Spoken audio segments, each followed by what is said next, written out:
And somebody may say, but Pastor, why such an awkward message? Because the people are perishing. Hallelujah. When we have read in the book of Numbers, the word of God tells us that the children of Israel were walking with Moses, traveling in the wilderness, but something peculiar happened. The people begin to complain against God and against Moses. They complain against the people that have delivered them from the land of Egypt. And the Bible says, as they were complaining, then the Lord was very angry. And when he was angry, he released fiery serpents to begin to devour them, to begin to eat them, to begin to kill them. And they were killing them one by one. And when the people saw that they were dying, they began to complain. They began to cry unto the Moses. They began to cry unto the Lord. They say, Moses, cry unto the Lord. So as the Lord will save us, the word of God encourages us, or the word of God tells us that Moses prayed unto God.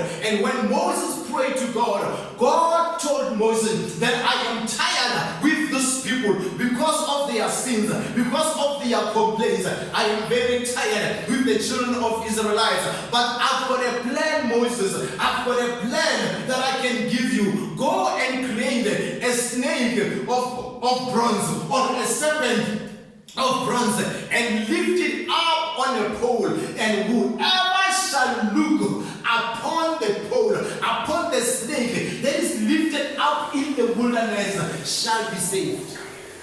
Hallelujah.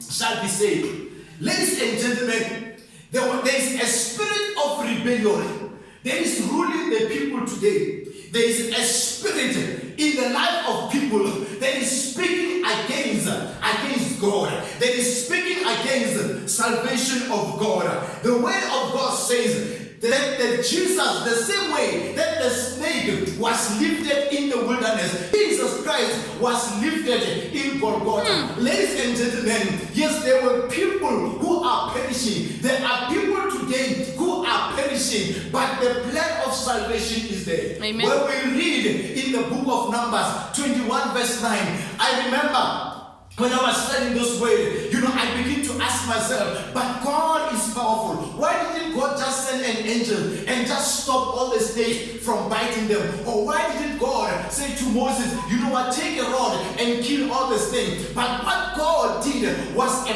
plan of salvation. What God did was to create a plan, a foundation for the salvation of God. And he said, Moses, I'm putting a plan. Create a snake, and a snake of iron, of gold, and put it lift it up upon the pole, that whoever shall look upon them shall be saved. Amen. Hallelujah. Amen. And I begin to understand that whoever, the word of God say what? Whoever shall look up. I thought that God will say, let all the children of Israelites look upon the snake. But God said, whoever shall look at the snake. So it means God was giving the people the choice. The people were perishing. The people were dying. But God said, I don't care whether you are dying, but I've given you what? I'm giving you an option. If you want to live, you can live. If you want to die, you can die. Amen. Ladies and gentlemen, the perishing generation today is a generation that today Jesus Christ have died and given them the plan of salvation. Today they know the truth, but they still continue to perish. Amen. That is why the Bible says, for the preaching of the cross is foolishness unto those who perish, but unto us is what is the power of God. Amen. God put a solution in front of all the Israelites, and he said, whoever. So it was a matter of what? It was a matter of choice. It was a matter of what? Of what the people were choosing. If people choose to die, they will die. If the Bible says those who choose to look at the snake, you know what? They were healed. And the Bible says immediately after that, the children of Israelites began to continue with their journey. The Bible does not tell us what happened to those who died. The Bible does not record whether there was a burial ceremony or what. It means what? That their death was inconsequence to God. Their death did not matter to God, because God has given them one has given a plan. Ladies and gentlemen, today everybody is saying it's Easter. Everybody is celebrating. But ladies and gentlemen, in the midst of Easter, there is a perishing generation. God looks upon from the heaven and he looks at the people, how people are perishing when there is a plan of salvation. Amen. What I mean, ladies and gentlemen, when I speak about the perishing generation, I'm going to look at about 5 factors, ladies and gentlemen. People are celebrating Easter today through sinful activities. Today people are in the nightclub. Today people, you know what, are celebrating. You know that there are many things that they are doing. They are celebrating what? Easter through what? Through sinful activities. The second generation of perishing generation, they are celebrating this period what with righteousness and holiness of an hour. Many people today, they've woken up, they've gone to churches since they last went to churches last year. Today they go and just appear with a holiness and righteousness of an hour. Ladies and gentlemen, that righteousness of an hour is not the righteousness that takes people to heaven. It's just a pretense that is taking people to heaven. That is not taking people to heaven. Ladies and gentlemen, there is a fundamental truth. There is a fundamental gospel truth of the salvation of Jesus Christ. You take it or you leave it. The truth is the plan of salvation is there. Amen. The perishing generation, thirdly, is the people who are celebrating this festivity with these people, yes, just to go and mark their register. I've heard people say, you know what, this time I must just go and appear, so at least the priest can see that. The priest, they can see that I have appeared. Ladies and gentlemen, this period is not about appearing in church. It's not about that the priest or that the bishop can see you. It's not that the pastor can see you, that at least you have arrived. It's not this salvation, ladies and gentlemen. It's not the relationship between you and the pastor. Amen. It's not the salvation between you and the bishop. Ladies and gentlemen, truth be told, salvation is a relationship between you and God. Whether you go to church, whether you don't go to church, it does not matter. What is your salvation with God? What is your relationship with God? Where is your heart? People today are just going there and they appear for an hour. Others even they just go out and go to the toilet and they smoke and they come back, they dust the smoke from their mouth. Ladies and gentlemen, this is the perishing generation. The snake is busy biting them. The snake is busy destroying them. They are a perishing generation. Whereas Jesus Christ is highly lifted on the cross of Calvary. Whereas Jesus came and he died for us. He died for our sin. Amen. People are perishing. Ladies and gentlemen, this is the perishing generation. They celebrate their heart they celebrate the death of Christ, but their heart is very far from Christ. Ladies and gentlemen, it's very far from Christ. Why do I say it's very far from Christ? You tell people that they must repent. They say we do not want to repent. We don't want salvation. But in pretense, they wear their nice robe and go to church and sing the hymns. Ladies and gentlemen, their hearts are far from God. This is the perishing generation that I'm talking about. In the midst of all this festivity, in the midst of all this celebration, people are dying. But whereas the plan of God is there, I pray for somebody that shall not be your portion in the mighty name of Jesus. Amen. They celebrate this period just as history, just as a story, just as just something that happened that does not have a significance in their life. Ladies and gentlemen, for the cross of Calvary has meaning in our life, and for us the meaning is life. Not this life that we're speaking about, but the life eternal. I pray for somebody. The greatest prayer of my life for you is that this life you carry, this life you move with it, this life you move with it until you enter heaven. My sister, my brother, this life, this preaching, this salvation that we speak about is not a nice to have. It's a must in the life of every soul. Amen. It's a must in the life of every human being. It's a must in the life of every woman, of every lady, of every princess, of every king, of every president. It's a must, because, ladies and gentlemen, we can live the way we are, but there's a life after death. Here we've got choices. Here we can make decisions. Here we've got power. My life, my sister, my brother, when you die beyond the grave, there is no power, there is no life. Decisions are made for you. You have no power. Your soul is powerless. where you have worked, the work of your life attract you to where you belong. I pray for your life. That shall not be your portion in the mighty name of Jesus. Amen. They celebrate this period. Yes, they celebrate, they are happy, but they have rejected Jesus. They have rejected the plan of salvation. They are happy. You know, some have even gone on holidays. There's nothing wrong with going on holidays, but they have rejected the salvation. This is what I call the perishing generation. They have the plan, but they are perishing. They celebrate this period, but yet they refuse to believe. God, if you read in the book of John chapter 3, verse 14. Can we go there quickly? I love reading the word of God. So as people don't say, I preach my own thing. Because I like to preach the word of God. Amen. I like to take it live. You know, in the movies, they say, taking it live. John chapter 3 is a very well-known verse. You know, even the children in kindergarten, they know it. But today I want to reveal the meaning of it. Hallelujah. Amen. John chapter 3. It says from verse 14. From verse 14. It says, and as Moses lifted up the serpent in the wilderness, even so must the Son of Man be lifted up. I don't know what your version says, but my verse 14 says, the same way that the serpent was lifted by Moses, yes, the Son of Man must be what? Must be lifted. Amen. And we come now to that whoever believes in him might not perish, but have what? Have eternal life. And it goes, the nice chorus that we like, say, for God so loved the world that he gave his only begotten Son, that whoever believeth in him might not perish, but what? Have eternal life. Ladies and gentlemen, this thing, the thing that Moses did in the wilderness was the foundation for the salvation of God. Ladies and gentlemen, there are two verses that speak about perishing. He says what? So that what? People should not perish, but what? Have everlasting life. In verse 16 said one,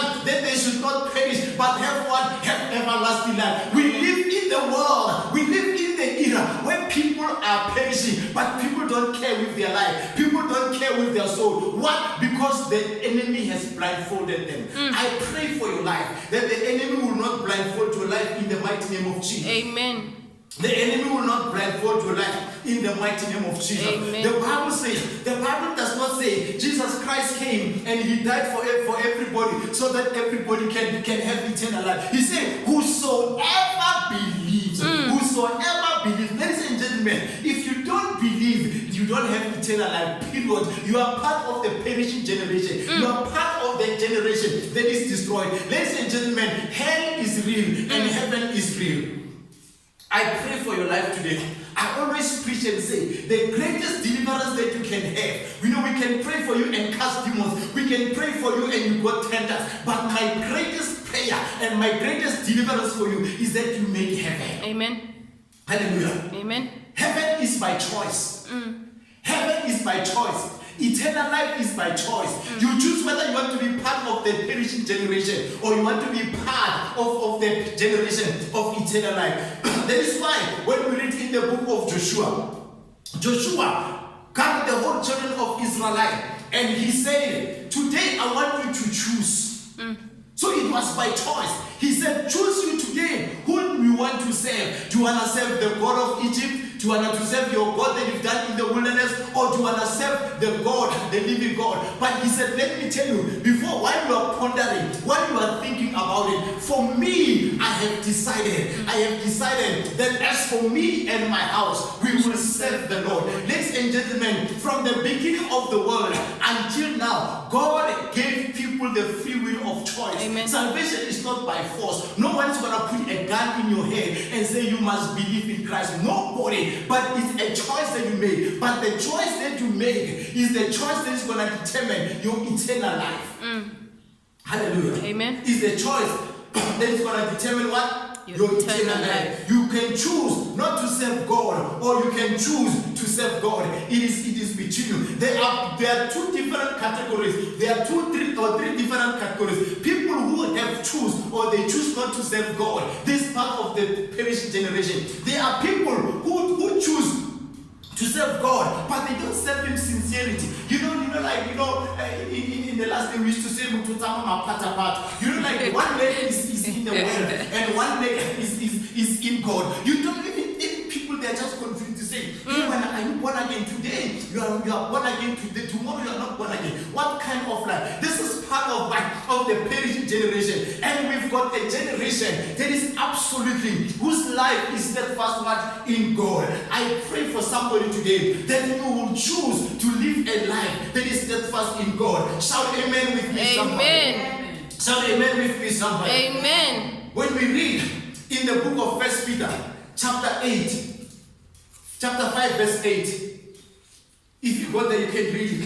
He said, be sober and be vigilant. Your enemy is walking around like a roaring lion, seeking whom what? Whom to devour. 1 Peter chapter 5, verse 8. He said the devil is seeking whom what? Whom to devour. Ladies and gentlemen, let me tell you, hell is real. The enemy, the devil, the Satan is harvesting people to go to hell. There's a video that I watched about a woman who went and experienced hell.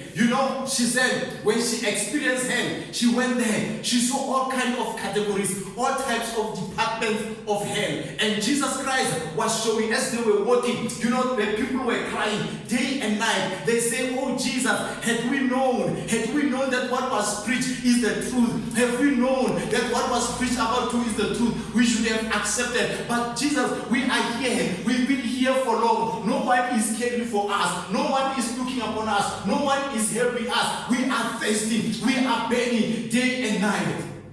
And that woman said, Jesus Christ looked at them and he said, what? I don't have anything. I can't help you. I gave you a choice in the world. I gave you a decision in the world to make, but you did not. Ladies and gentlemen, my prayer for you is that when you die, you go to heaven. You don't go to hell. Hell is real. That woman said, he went from one department to another department. The stairs and stairs and stairs of departments in hell. Ladies and gentlemen, hell is real. Amen. There's a research now that is discovered through the scientists. You must have heard it. They discovered the gateway of hell. They said, on that hole, there's that hole, the fire thereof is about 6,500 Fahrenheit. It's so hot. Ladies and gentlemen, there's a gateway to hell. God is trying to show the people to say, hell is real. Amen. Hell is there. Hell is real. Repent and be born again. Amen. But you know what? It's not by force. It's what? It's by choice. Amen. But the perishing generation do not choose what? Do not choose Christ. They choose what? They choose the enemy. What we've read, the word of God says, is moving like what? Like a roaring lion, seeking whom to devour. Ladies and gentlemen, the devil has never loved anybody. Go and ask Job. The devil has never loved anybody. The devil entices people. He does not love them. He entices them what? To harvest them and to take to hell. And the day you die, there's a celebration. There's a feast in hell because the demons are celebrating that they have one soul. I pray for your life today that the plan of salvation is there. Don't Amen. joke with your salvation. You can joke with everything. Don't joke with your salvation. I always tell the people this story. If I've told you, don't worry. I'm still gonna preach about it. That one day, I was just living my life. The way I like. I was just living my life. I was not even praying. I was not even fasting. I do not even care. But one day I saw Jesus. Jesus was coming. When he was there, when he landed there, I looked at him and I was like, but this man, why doesn't he just come? Because they always say he's come. He looked at me. So it was like the whole world was just, innocent. He looked at me and he said, I want to come, but it's for people like you that I'm delaying my coming. You know what? I never forget that dream. It's been like 4 years? It's been like 5 years? But that dream is like I had it yesterday. Ladies and gentlemen, when we say Jesus Christ is coming, we are not joking. When we say he's coming, behold, he's coming, we are not joking. Heaven is real, but as much as heaven is real, hell is what? It's real. It's real. I hear people in the graveyard. I hear people in the funerals. They pray that, oh, Gogo has departed. Oh, our son has departed. He's gone to heaven. When somebody was a wayward, when somebody was an armed robber, ladies and gentlemen, it's not like that. People can preach nice messages in your funeral. People can preach nice message. So as when they come back, they get the biggest meat. They get the biggest plate. It's not about that, ladies and gentlemen. Yeah. Ladies and gentlemen, it's about the fundamental truth. Amen. Jesus is coming. When you die, if you did not receive Jesus, you are going what? You are going to hell. But if you have received Jesus, you are going what? You are going to heaven. Amen. As Lazarus lived and the poor man lived. But the word of God said, Jesus Christ said, when both of them died, the rich man went what? Went to hell. And when he was there, he saw Lazarus sitting in the bosom of Abraham. And he was saying, but how come Lazarus is there and I'm here? And he said, you know what? I'm thirsty. Where I am, there is fire day and night. I am thirsty. Lord, can you just send Lazarus, to send just to dip his finger, in the water, that just one drop can fall into my tongue, so that I can quench the thirst. Jesus Christ said, you know what? Where we are and where you are, there is a rift, there is a wall. Those that are there cannot come here, and those that are here cannot come there. Ladies and gentlemen, for the videos and the people that I know have died and went to hell and came back, they always say, when you are in hell, you can actually see heaven. In a sad story, it's going to be a sad story. When people have preached, when you have heard the message of salvation, and you see heaven, the pearly gates, gold, the streets of gold, the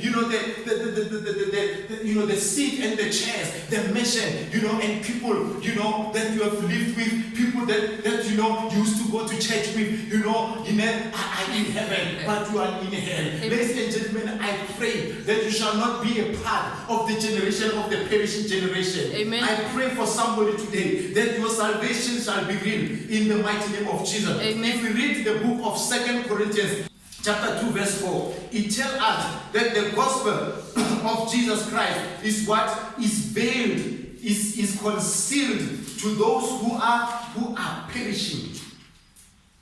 Hallelujah. Amen. Second Corinthians chapter 4 verse 3.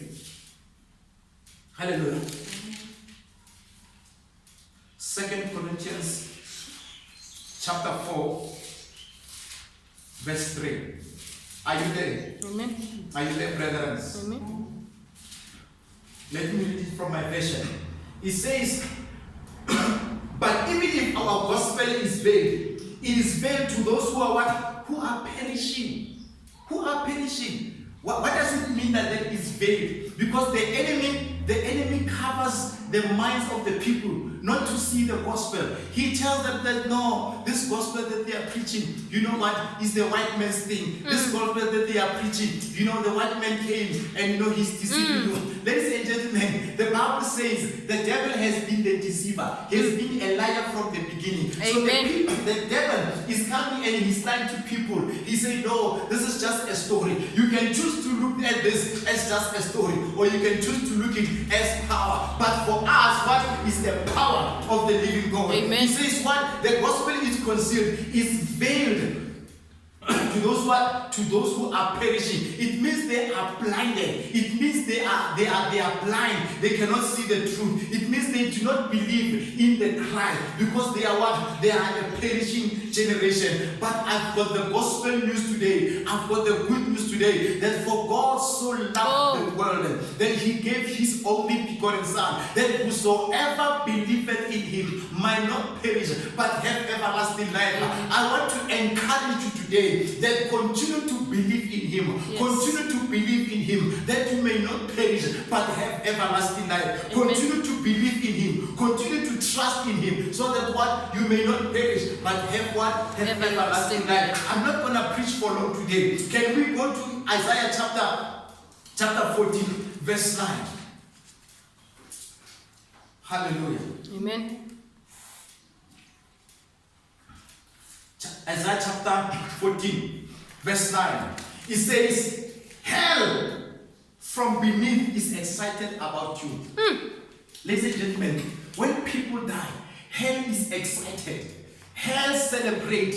Like I said, when a person dies, the demons celebrate. He says here, hell from beneath is excited about you to meet you at what? At your coming. He stirs up the dead for you. All the chief ones of the earth, it has raised from their throne. All the kings of the nation. Hell harvests kings. Hell harvests nations. Hell harvests what? Hell harvests presidents. It does not care. Hell harvests. It's not about your position. You can be Donald Trump. You can be whoever. The greatest president of all. Of the biggest nation. But hell what? When a sinner dies, hell gets what? Get excited.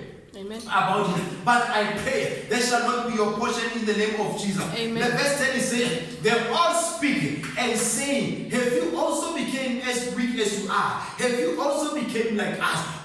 This is a soul of a sinner. When it reaches to hell, it means all the other people, who are in hell. They ask this person, oh, we thought whenever you've got a chance, because you are still in the world to repent, why have you come here? Didn't you hear? Because till now we heard, but we thought it was not the truth. So they asked this person, have it also defeated you like it has defeated us? Have it also taken us? Have you become like us? Verse 11 says, your palm is brought down to Sheol, and the sound of your string instrument is what? And the sound of your sound instrument, the maggot is spread under you, and the worms covers you. Ladies and gentlemen, the Bible talks about the worm. There is fire that devours, but also there is a worm that devours day and night. It says it spread like a maggot. When you know a maggot, it devours people day and night. If you have seen the movie Benny Hill, you don't understand. It devours people day and night. Day and night.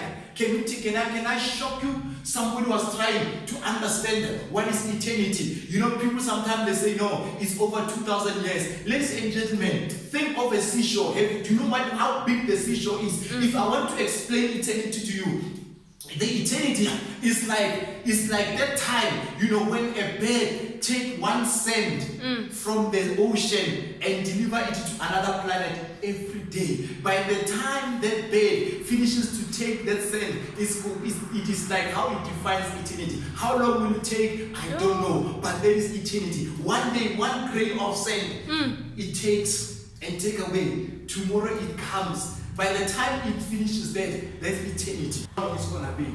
How many years it's gonna be? It's more than 2,000 years. Amen. Ladies and gentlemen, hell is real. Hell is real. I don't want you to be a candidate of hell. I don't want you to be the candidate of hell. I don't want you to be the part of the worms that the enemy. Ladies and gentlemen, salvation is simple. Salvation is free. All you need is to believe and give your life to Christ. Can we read Titus chapter 2, verse 11? Titus chapter 2, verse 11. Whereas Romans chapter 3, verse 4, chapter 3, verse 23 says, for all have sinned and fallen short of the glory of God, being justified freely through the redemption of our Lord Jesus Christ. But Titus 2, verse 3 says,